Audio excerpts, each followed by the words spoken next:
La cinquantaine sonnée, Béatrice Ngoe est veuve. Il y a 1 an, elle a vu sa famille s'agrandir.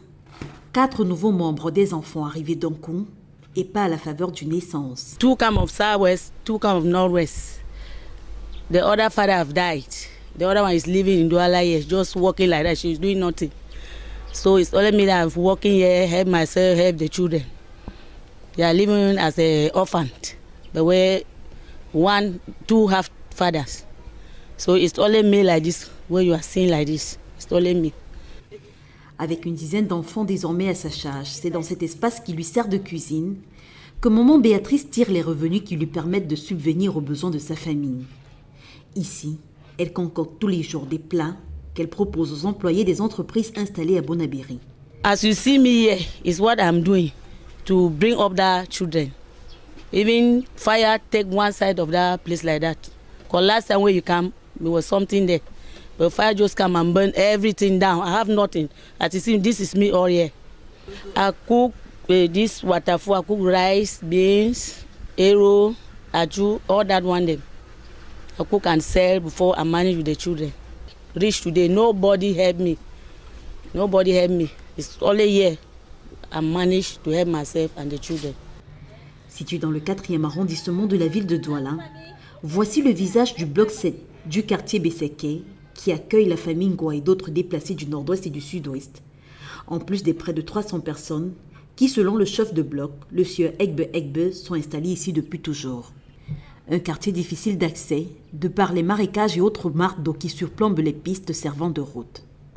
Ce quartier est bien sale, il n'y a pas de drainage, pas de drain.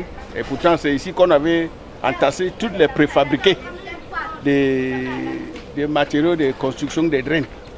Bon, on a préparé la nourriture devant nous, mais on nous a délaissés. Bon, vous voyez. Des habitants nouveaux et anciens ont appris depuis lors à vivre en cohabitation avec l'eau, les moustiques et les serpents. Au niveau des fenêtres, là, il suffit que l'eau tombe pendant 30 minutes. Là, la maison est débordée.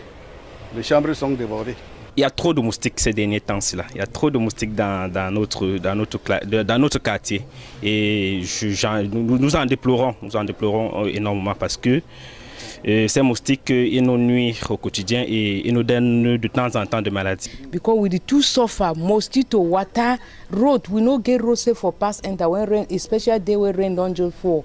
We don't just die when I die. Place where you dey for day, you go just remain for outside. When you dey inside house, you just remain inside house. You know if you come out again for outside. Snake they even work for inside there. One day snake bite some pikin for quartier where rain fall, flop all sides so you want pass so snake biting. So we know fit just cope for this quartier. D'ailleurs, l'eau a très souvent été plus forte que l'homme, s'infiltrant dans les habitations au point de devenir les maîtres des lieux après avoir délogé les précédents locataires. Donc, vous voyez, il n'y a plus les locataires. Donc, l'investissement des propriétaires de cet immeuble, son investissement est parti dans l'eau. Donc, il n'y a plus les locataires. Lui-même, il a abandonné parce que faute de moyens. Il ne peut pas reconstruire parce que ça va lui prendre les yeux et la tête.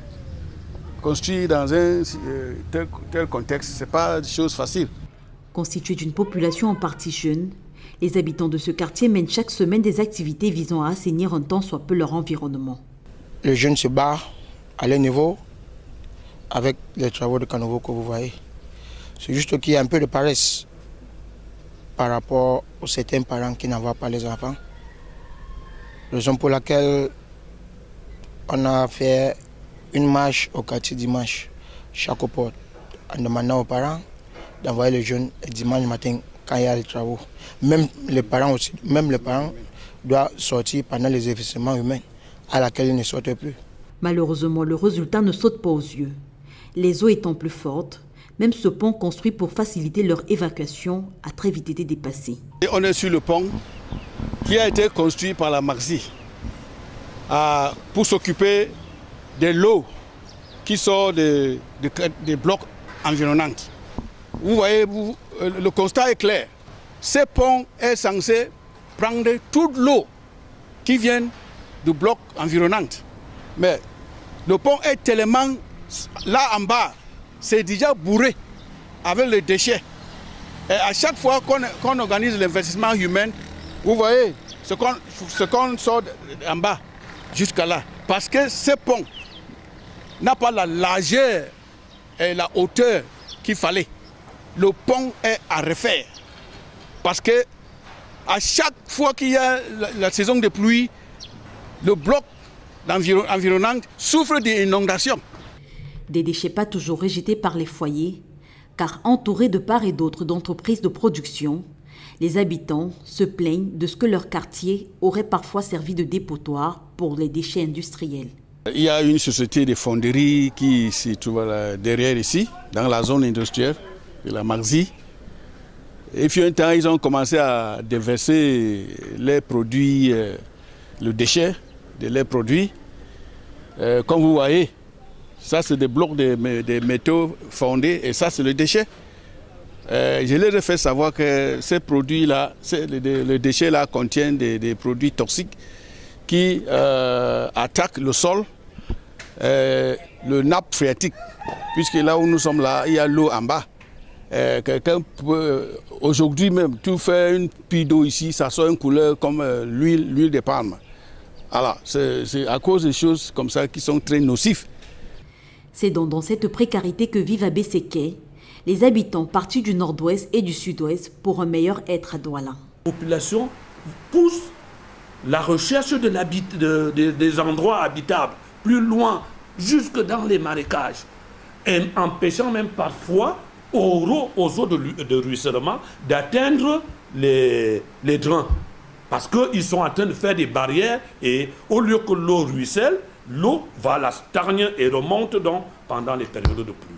C'est assez difficile. Mais bon, bien évidemment, je vois tous les efforts que la communauté urbaine est en train de faire. Et je disais au cours d'une réunion au préfet qu'on peut enterrer tout le budget de la communauté urbaine. Rien qu'à Bonabéry, on ne finira pas de faire les routes. Une ville dans laquelle ils sont livrés à eux-mêmes, sans un véritable accompagnement des pouvoirs publics, qui ont pourtant lancé en 2018 le plan d'urgence humanitaire, dont l'une des missions était l'accompagnement des déplacés internes. L'un des problèmes que nous avons avec les déplacés internes, c'est l'information. Parce que vous ne pouvez pas être dans mon bureau ici et savoir qu'ils sont à Bodjongo, ils sont à Bonendale ou ils sont à Besséké. Parfois, les familles qui les accueillent préfèrent les garder, et en pensant peut-être qu'on va les considérer comme des ambaboys. Or, on a toujours dit aux chefs de quartier de nous retourner l'information parce qu'il est important que les dispositions qui sont prises par l'État à travers le ministère de l'administration territoriale pour venir en appui non seulement à ceux qui sont allés à l'extérieur au Nigeria, je n'en sais trop où, mais également à ceux qui sont des déplacés internes. Mais si on ne connaît pas là où ils sont, comment on va les aider? Selon des chiffres obtenus lors des discussions du cas Cameroun au Conseil de sécurité de l'ONU le 13 mai dernier à New York, le Cameroun aurait désormais la 6e population de déplacés dans le monde, avec 3 millions de personnes souffrant d'insécurité alimentaire et 222 000 enfants de moins de 5 ans souffrant de malnutrition. Des personnes, comme ici à Besséké, vivant dans des conditions déplorables.